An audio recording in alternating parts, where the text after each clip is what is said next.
Friends, आज मैं troll movie explain करने जा रही हूँ। इसकी स्टोरी बहुत ही इंटरेस्टिंग है। ये एक ट्रोल के बारे में है जो कि इंसानुमा बहुत बड़ा पहाड़ है और ट्रोल्स कई हजार साल पहले इंसानों की तरह रहा करते थे। इस मूवी में एक ट्रोल कई हजार सालों से सोया हुआ होता है और वो अचानक जाग जाता है। गवर्नमेंट इस हकीकत को जानती है लेकिन दुनिया से इसे छुपा कर रखा जाता है और ऐसा करने के पीछे एक बहुत बड़ा राज होता है। चलिए तो चलते हैं एक्सप्लेनेशन की तरफ। अगर आपको मेरी वीडियोस अच्छी लगती हैं तो मेरी वीडियो को ज़रूर लाइक करें और चैनल को भी सब्सक्राइब कर दें। मूवी के स्टार्टिंग सीन में हमें एक बच्ची और उसके फादर को दिखाया जाता है जो कि एक पहाड़ पर चढ़ रहे होते हैं। फिर वो फादर अपनी बेटी को, जिसका नाम नोरा होता है, उसको बताता है कि आज भी हमारी दुनिया में ट्रॉल्स हैं जो कि अपने आप को इंसानों से छुपा कर रखते हैं। लेकिन नोरा कहती है कि मुझे ऐसा कुछ नहीं लगता इन पहाड़ों में। फिर वो कहते हैं कि अगर तुम यकीन की आंख से देखोगी तो तुम्हें ये पहाड़ों में ट्रॉल्स दिखेंगे।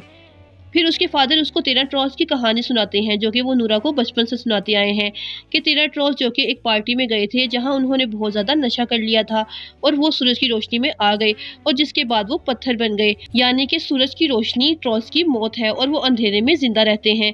फिर जब नूरा दिल में यकीन रखकर पहाड़ों को देखती है तो उसको एक हल्की सी झलक दिखने लगती है ट्रॉल्स की, जिस पर वो बहुत ज़्यादा हैरान हो जाती है। बहुत साल गुजर जाते हैं। नेक्स्ट सीन में हमें दिखाया जाता है कि एक जगह टीम वर्क चल रहा होता है। यहाँ हमें नूरा को दिखाया जाता है जो कि 6 महीने से एक मिशन पर काम कर रही थी।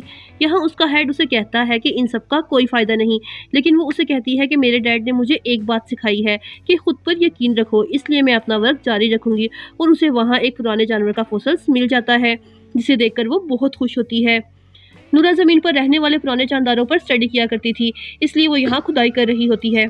फिर नेक्स्ट सीन में हमें दिखाया जाता है कि यहाँ पहाड़ों में कुछ वर्कर्स काम कर रहे होते हैं। वो पहाड़ों में बारूद सेट करके वहाँ से पहाड़ों को हटा रहे होते हैं। असल में गवर्नमेंट ने उस जगह पे कुछ और बनाना था, लेकिन वहाँ पर अचानक एक बहुत ही अजीब आवाज़ आती है और गार के अंदर हलचल मच जाती है और सारे वर्कर्स बाहर आने लगते हैं और बहुत सारे मारे जाते हैं। सारे वाक़ये को जानने के लिए एक मीटिंग रखी जाती है जहाँ नूरा को भी बुलाया जाता है। वहाँ एक फुटेज में नूरा कहती है कि ये किसी को फुटप्रिंट नहीं लग रहे, जिस पर बाकी सब लोग उसका मजाक उड़ाने लगते हैं क्योंकि बाकी लोगों को ये तूफान या कोई अर्थक्वेक जैसा कुछ लग रहा था। नूरा को यहाँ फुटेज में एक आवाज़ सुनाई देती है जिससे कि उसको उसके फादर की कहानियां याद आने लगती हैं। फिर नेक्स्ट सीन में हमें एक ओल्ड कपल को दिखाया जाता है। यहाँ उनका डॉग बहुत भौंक रहा होता है। फिर अचानक एक बहुत ही खतरनाक आवाज़ आती है जिसके बाद उनके घर में एक हलचल होने लगती है। वो कपल घर के तय खाने में चले जाते हैं। जब वो बाहर आते हैं तो उनका पूरा घर टूट चुका होता है। फिर इस केस को स्टडी करने नूरा और प्राइम मिनिस्टर का एडवाइजर एंड्रियास आते हैं। यहाँ रास्ते में एंड्रियास नूरा को ये भी बताता है कि वो राइटर बनना चाहता था और वो नूरा से उसके पेरेंट्स के बारे में पूछता है, जिस पर नूरा कहती है कि मेरी माँ तो जिंदा नहीं है और अपने डैड के बारे में बताती है कि वो दुनिया से बहुत ही अलग सोचते हैं, इसलिए वो अकेले रहते हैं। जब वो उस इलाके में पहुंचते हैं तो यहाँ उनकी मुलाकात एक कैप्टन से होती है जो कि उनको बताते हैं कि यहाँ से एक बहुत बड़ी चीज़ गुजरी है और उसके फुटप्रिंट दिखाकर कहते हैं कि इससे आगे की फुटप्रिंट्स नहीं है।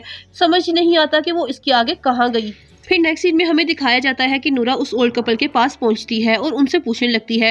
वो बताते हैं कि हमें एक बहुत ही खतरनाक आवाज़ आई और जिसके बाद हमारा कुत्ता भौंकने लग गया और ऐसे देखते ही देखते हमारा पूरा घर तबाह हो गया। फिर नूरा अपने डैड के घर चली जाती है कैप्टन और एंड्रियास के साथ, जो कि ट्रॉल्स के बारे में बताते हैं कि वो 1000 साल पहले इंसानों की तरह इस दुनिया में रहा करते थे और गवर्नमेंट भी इस बात को जानती थी। फिर नूरा बताती है कि आज भी पहाड़ों से कोई चीज़ निकली है और उसके डैड कहते हैं कि वो ट्रॉल के अलावा कुछ भी नहीं है। फिर वो एक पहाड़ी में कुछ चेक कर रहे होते हैं। कैप्टन और एंड्रियास नूरा के डैड को पागल ही समझ रहे थे। उसके पास के पहाड़ में एक हलचल महसूस होती है और एक बहुत बड़ी आंख खुलती हुई नजर आती है। दरअसल ये एक ट्रोल होता है और ये उन चारों के सामने खड़ा हो जाता है। वो लोग जल्दी से हेलीकॉप्टर में बैठकर उसकी फुटेज बना लेते हैं। अब सब मिलिट्री ऑफिसर्स ट्रोल को देख लेते हैं और कहने लगते हैं कि ये क्रिएशन वर्ल्ड के लिए खतरे का बायस भी हो सकती है।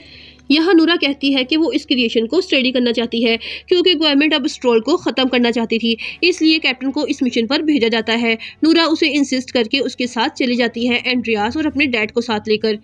कैप्टन को इस बात की परमिशन नहीं होती। वहाँ पहुंचकर मिलिट्री उस ट्रोल पर बहुत हमले करती है जिससे उस ट्रोल को बहुत गुस्सा आता है और वो एक क्रिश्चियन आदमी को उठाकर मुंह में डाल लेता है। और इस सब में नूरा के डैड उस ट्रोल से बात भी करते हैं और वो ट्रोल समझ भी रहा होता है। इतने में मिलिट्री का एक टैंक उस पर हमला करता है जिससे ट्रोल को बहुत गुस्सा आ जाता है और वो ट्रोल गुस्से में आकर उस टैंक को अपने पाँव नीचे कुचल देता है और नूरा के डैड इस सब में बहुत जख्मी हो जाते हैं। फिर वो मर जाते हैं और वो मरते वक्त 3 वर्ड बोलते हैं, रॉयल, पैलेस और घर, और ये बोलते ही उनकी डेथ हो जाती है। इसके बाद नूरा अपने डैड की सब रिसर्च को स्टडी करती है जो कि ट्रॉल के बारे में होती है। ये सब पढ़ने पर उसे पता चलता है कि ट्रॉल्स को घंटे की आवाज़ नहीं पसंद। फिर वो गवर्नमेंट से एक मौका मांगती है क्योंकि वो चाहती है कि ट्रॉल्स को बमबारी से नहीं बल्कि एक प्लान से भगाया जाए। उसे इजाज़त मिल जाती है गवर्नमेंट से। फिर उस प्लान के मुताबिक हेलीकॉप्टर्स पर बहुत बड़ी घंटियाँ बांध दी जाती हैं और ये सब हेलीकॉप्टर्स ट्रॉल्स के गिर्द घूमने लगते हैं, लेकिन इससे बहुत ज़्यादा नुकसान हो जाता है, इसलिए इस प्रोजेक्ट से नूरा को निकाल दिया जाता है। फिर नूरा बहुत परेशान हो जाती है। फिर उसे अपने डैड के वो 3 वर्ड्स याद आते हैं, रॉयल, पैलेस और घर। वो एंड्रियास के साथ वहाँ पहुँच जाती है। वहाँ किंग का चीफ मिनिस्टर घर में मिलता है और वो बताता है कि ये किंग पैलेस पहाड़ों के राजा के घर के ऊपर बनाया गया है और उस किंग ने सब ट्रॉल्स को मरवा दिया था ताकि उसके घर पर कब्जा किया जा सके और एक बच्चे को छोड़ दिया था। शायद ये वही ट्रॉल है जो कि अब अपने घर वापस आना चाहता है। इसके बाद वो चीफ मिनिस्टर ये भी बताता है कि रॉयल पैलेस को ट्रॉल की हकीकत पता है, लेकिन इसको दुनिया से छुपा कर रखा गया। फिर वो उनको बहुत सारी हड्डियां दिखाता है ट्रॉल्स की जिनको मार दिया गया था। वहाँ नूरा एक हड्डी पर रोशनी डालती है जिससे कि वो पत्थर बन जाती है। अब नूरा को अपने डैड याद आने लगते हैं और उनकी स्टोरीज जो कि बिल्कुल सच थी, और वो सोचती है कि ट्रॉल्स रोशनी में मर जाते हैं, यानी कि रोशनी ट्रॉल्स की दुश्मन है। अब वो कुछ सोचने लगती है और वो कुछ सोचने के बाद कैप्टन को फोन करती है और वो उसे कहती है कि उसके पास ट्रॉल्स को मारने का एक बहुत अच्छा आइडिया है।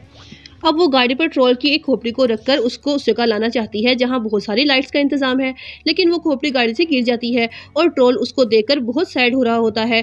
नूरा को भी ये उस पर बहुत ज़्यादा तरस आता है। फिर ट्रॉल बहुत गुस्से में आता है जब उसके हाथ से वो खोपड़ी गिरकर चकनाचूर हो जाती है। अब ट्रॉल को बहुत ज़्यादा गुस्सा आने लगता है और वो नूरा की गाड़ी को पकड़ने लगता है, लेकिन नूरा और एंड्रियास चलती हुई गाड़ी से बाहर आ जाते हैं और ट्रॉल भी वहाँ मैदान में पहुँच जाता है जहाँ बहुत सारी लाइट्स का इंतजाम था। वहाँ ट्रॉल पर बहुत ज़्यादा रोशनी से उसे बहुत ज़्यादा दर्द हो रहा होता है। यहाँ नूरा को उस पर तरस आने लगता है और नूरा सारी लाइट्स ऑफ करके ट्रॉल से बात करने लगती है कि यहाँ से चले जाओ, किसी अंधेरी दुनिया में ये इंसान तुम्हें मार देंगे। वो ट्रॉल नूरा की बात भी सुन रहा होता है और समझ भी रहा होता है, लेकिन सूरज निकल आता है और उससे ट्रॉल मरकर गिर जाता है। लास्ट सीन में प्राइम मिनिस्टर नूरा को एडमायर करती है और कहती है कि नूरा तुमने मुझे गलत साबित कर दिया। फिर एंड्रियास भी गवर्नमेंट की जॉब से रिजाइन कर देता है क्योंकि वो तो राइटर बनना चाहता है, और इधर ही ये मूवी एंड हो जाती है।